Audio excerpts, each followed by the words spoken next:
Iran's tyrannical leaders, determined to make the Islamic regime a nuclear-armed state, are preparing for war. That's exactly what the United States and Israel might have to deliver, and soon. When Iran's supreme leader Ayatollah Ali Khamenei ordered the Revolutionary Guards in May to speed up the regime's nuclear bomb program and arm its missiles with nuclear warheads. Now, sources reveal, Ayatollah Khamenei has ordered the Guards to prepare for war. In a recent meeting of Iran's Supreme National Security Council, it was decided that the possibility of an attack by Israel or America in 2012 is real and that the country's forces need to prepare several contingencies for war. It also was concluded that in case of war, the regime could be victorious, though the cost would be high, but it would emerge as the one and only champion of the Islamic cause in the world. The radicals ruling Iran have long believed that obtaining the nuclear bomb will make them untouchable and will facilitate the expansion of the Islamic movement in the region and the world in bringing the West to its knees. They also have concluded that because of the troubles in the world's economy and financial troubles in America, even a limited confrontation with America would benefit the Islamic regime. Just as Hezbollah outfought Israel in the 2006 war, Iran can claim victory against the U.S. in such a conflict, which could include attacking Israel from several fronts. But the real prize for the criminal mullahs would be that it would help the regime bring down the monarchy in Bahrain, create instability in Saudi Arabia, and, most important, help the Islamists in Egypt undermine military rule. All this would occur by inciting uprisings for a war of Islam against infidels and Zionists.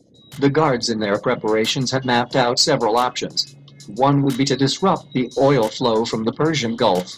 They know that about 40% of the world's oil and the majority of oil exports of 8 countries in the Persian Gulf pass through the Strait of Hormuz, a narrow waterway that could be blocked by the regime's forces. The Guards' navy of speedboats armed with cruise missiles, Iran's submarines, and, most important, the Guards' missiles of various kinds could be launched from deep within Iran and still target the narrow strait. The Guards also have mapped out an extensive list of U.S. bases in the Middle East to attack with their missiles, disrupting the movement of U.S. forces and the operation of the Air Force, which the Guards believe will be the main thrust of any attack by America. For that purpose, several U.S. bases have been identified that could be attacked either by short-range rockets with a range of up to 140 miles or with ballistic missiles with a range of more than 1,250 miles. The 2 air bases in Kuwait, Ali al-Salem and Ahmet al-Jaber, are less than 85 miles from Iran. In Kuwait, the U.S. camps of Buehring, Spearhead, Patriot, and Arifjan, with distances of 65 to 80 miles, are all within reach of the Guards' various missiles.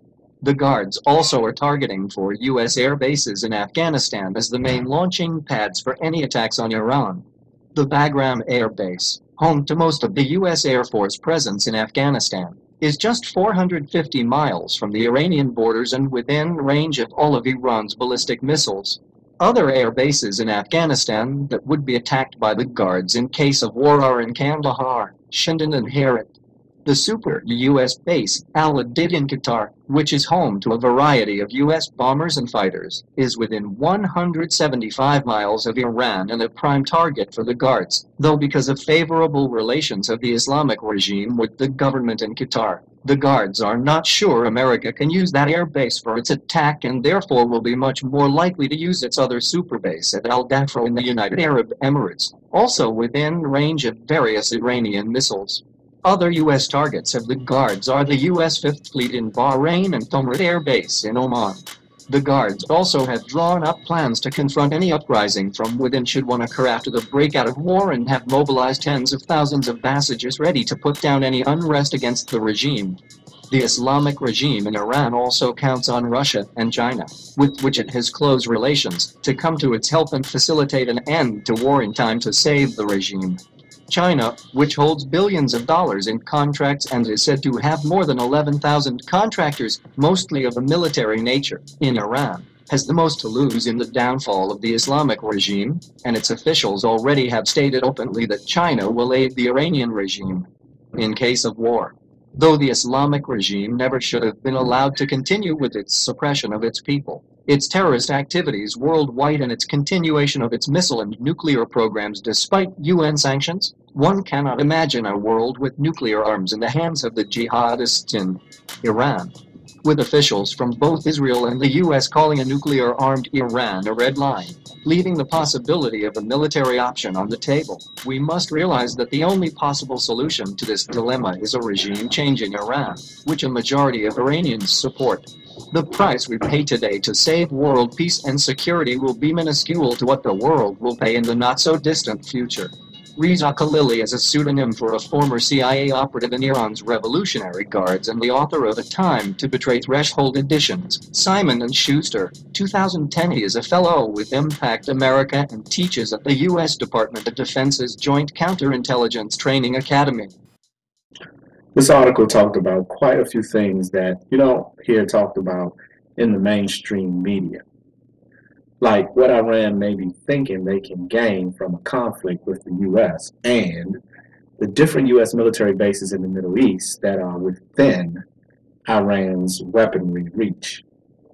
To mention that China holds billions of dollars in contracts in Iran, and Iran is already putting in place soldiers to address any internal uprising that may occur after the conflict starts. Oh, and the fact that 40% of the world's oil supply could be affected by destabilization in the region is a biggie. The author sums it up quite nicely at the end by reiterating the dangers the world could face if Iran, with its aggressive rhetoric towards the U.S., Israel, and others, was able to obtain nuclear bombs. If preemptive strikes are not initiated, we can suspect that Iran will initiate a war in the Middle East with an attack on Israel based on their continual threats to wipe Israel off of the face of the earth. Thanks for watching. Please comment and subscribe. Peace and love.